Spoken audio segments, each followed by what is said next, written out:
is 69 years old na siya. Kaya naman, syempre, lagi niyong pinapanalangin sa Diyos na lagi siyang maging malusog ang kanyang pangangatawan at laging malakas.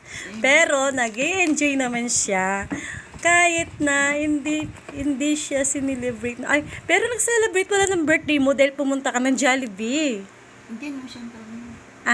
Pero ngayon, hindi.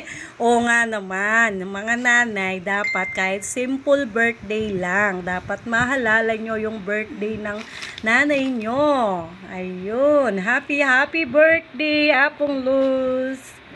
Ayan. Thank you, mga anak ko. Kahit hindi ako makikala. Oy. Ayun, si mother, syempre nga naman, ilan ba yung anak ni Apong Luz? So, yun, Tatlo na lang. Kasi yung isa, syempre hindi naman siya makakilos dahil nasa kabilang na siya. Pero, syempre, yung mga anak niya at manugang, syempre, mahalala yung birthday niya dahil siya na lang at wala na yung katuwang ni Mama Luz.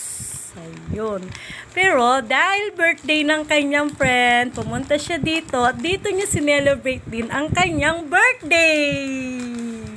Happy birthday sa'yo.